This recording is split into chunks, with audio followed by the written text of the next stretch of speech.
Hey guys, what is going on? This is your old pal CHH. We've got a new review for you guys today from the great George Romero, my all-time favorite director. I love George's films. I love his 60s, 70s, 80s, and mostly 90s films. He is a versatile director, and he's just he's my favorite. I love the person of the director.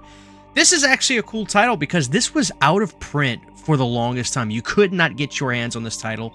We are looking at Monkey Shines on 4K UHD. Now, this came out from Scream Factory. This was not a special edition Blu-ray when it came out. When this came out, this was just a Blu-ray release that they put out. It was not anything, that they made a fuss about. And it felt like as soon as Monkey Shines was here, it kind of just went away.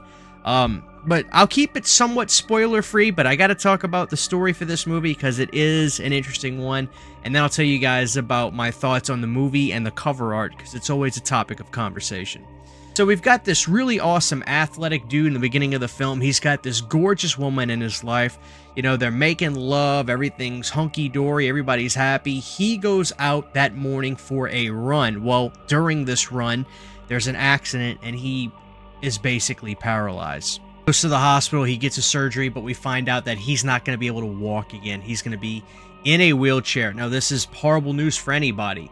When he gets home, things just seem to keep getting worse. The girl that he was with that loved him doesn't exactly love him so much now that he can't move around that much, and she kind of falls into the arms of somebody that, let's just say, this would be somewhat of a conflict of interest, so to speak. The person that she kind of starts fooling around with. And we may hear more about that later on in the film. A lot of drama that goes on. It just felt like this guy's life was just continuing to get worse from not being able to walk to losing not only his ability to just use his body all the way, but losing the women in his life too. It was just, you feel for the dude. Like, you genuinely feel for the poor sucker in the beginning of this film. As things start to settle, he gets a live-in nurse. He's got a buddy that works with all these monkeys in a lab, and he decides to bring one of these monkeys over that are getting all this experimentation done to help him be like a home nurse for him. Even though he has a nurse, he gets sent this monkey that acts like a nurse for him. But as we'll see, having a monkey in your house can be a lot more dangerous than it sounds, and this is where the horror ensues. The thing about Monkey Shines is this. I'll stop the story there. A lot of you have seen the movie, so there's no point for me to get too deep, and some of you that haven't seen it, I don't want to spoil anything for you. Monkey Shines is a movie that you have to kind of get the first viewing out of the way to then be able to enjoy it later on. Now, that could sound like a ridiculous thing to say. I get that. Why do I say that? I say that because when you first hear about Monkey Shines, if you're like me, maybe you saw this artwork on the shelf or you saw the VHS when you were a kid, the artwork for Monkey Shines leaves an impression on you. It gives you a movie that you're going to think about. Now, I remember a different artwork as a kid from Monkey Shines. Now, the artwork you see right here is this, what would be like one of those monkeys that plays the cymbals, except this one's holding a bloody, kind of like surgical knife in his hand. The one that I remember was a monkey with the cymbals. Regardless, both images give you a movie in your head that you think you're going to see. This crazed, like, puppet monkey toy that is going to probably come to life and kill people. If anything, the movie The Monkey kind of gave us what we thought we were going to get with this movie. This is just artwork, and it's a good and a bad thing. It's a good thing because it's iconic 80s horror artwork, Monkey Shines, but it's a bad thing because the movie is not what you see on the cover art.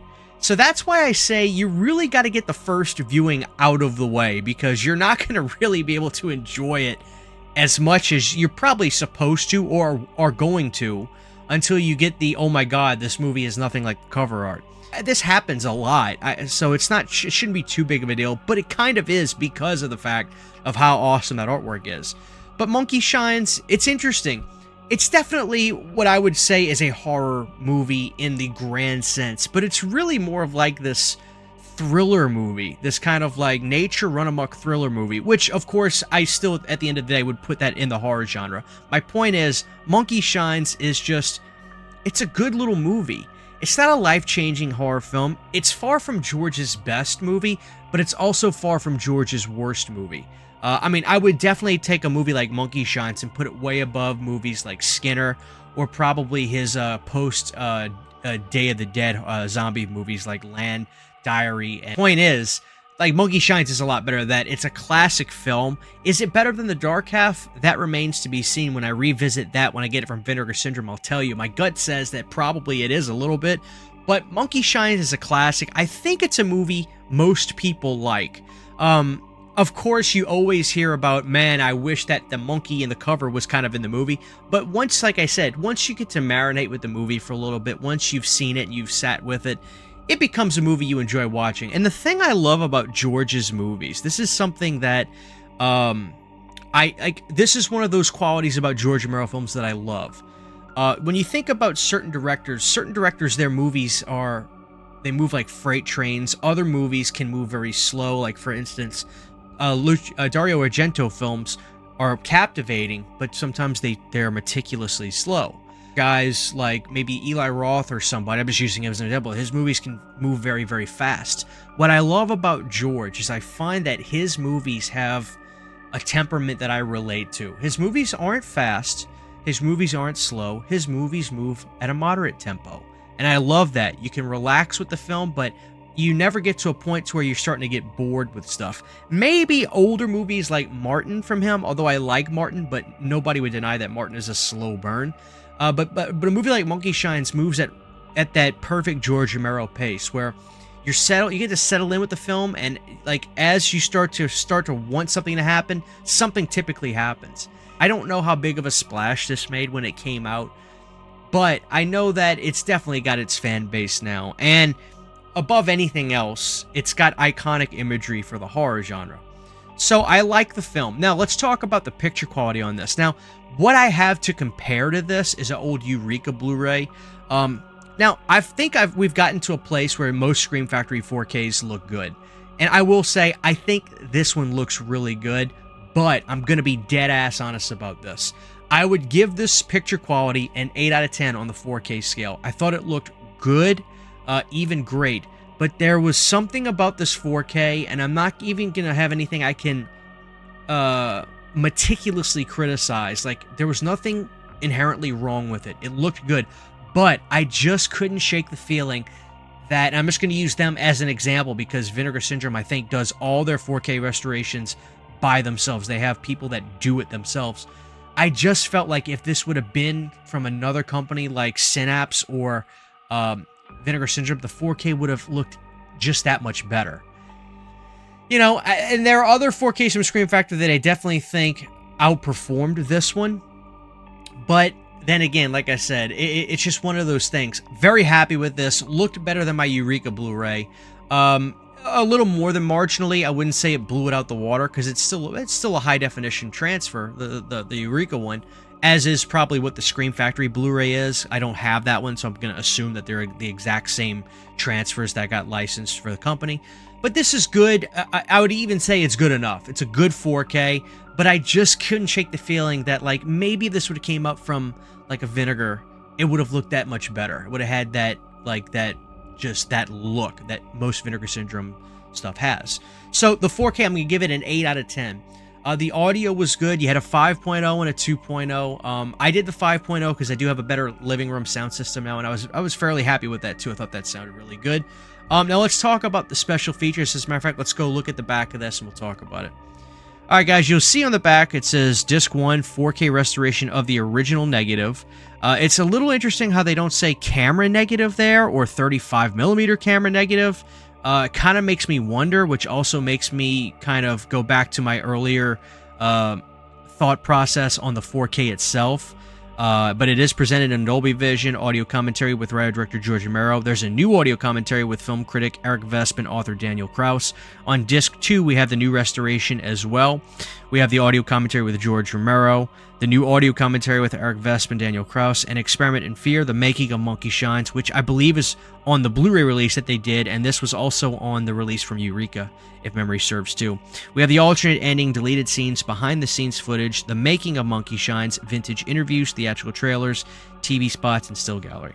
right, guys, so let's look at the release here. There is no reversible art. I kind of hoped, I gotta be honest, I kind of hoped that they were going to give us the reversible art with the monkey holding the symbol. Like I said, that's the artwork that I remember. So I don't remember exactly if that was on the VHS or if I saw a poster, but I do remember the monkey with the symbol. So there's no reversible art on there. I did check.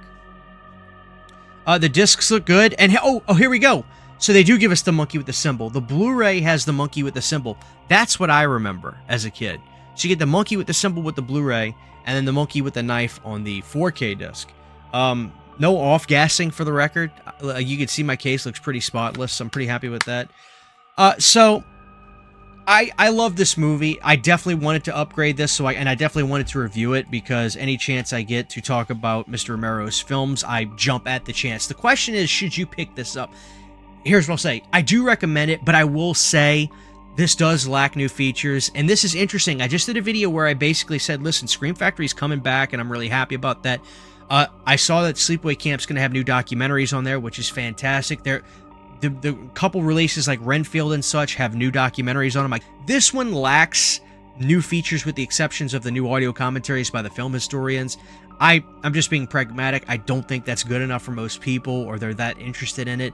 Maybe on a smaller scale, but on a grand scale, I just don't think so, and I don't think that's a stretch to say, to be honest with you. So what I will say is, get this whenever it gets below $28, or even 30 or lower, I'll be honest with you. Especially because, and I'd say that because honestly, I don't think a lot of people own this, considering this was out of print from Scream Factory for some time. So I think a lot of people don't own this, and that's why I'll say, you know, I do recommend this release. The movie looks really good. It's a good movie. It's a Romero film. I'd even say classic, to be honest with you. But, you know, it does lack a little bit of extra meat on the bone compared to even some of the stuff Scream Factory's doing now. So that's where I'll leave it, guys. I'll give this release a 7 out of 10, with picture quality being the best thing about this. But let me know what you guys think. This is the 4K release of Monkey Shines.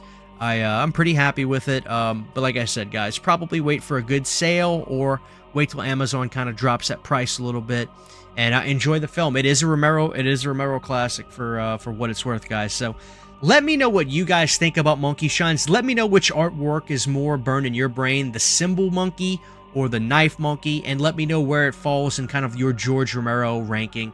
I'd love to know. For now, this is your old pal CHH. God bless you guys. Thank you for watching, and I will see y'all next time. Take care. Bye. Huge giant thank you to all of my Patreon supporters. Without you guys, this would not be possible. To get behind the scenes photos, videos, music, private live streams, and much more, you can subscribe to my Patreon for as little as $1 a month. Thank you to my patrons.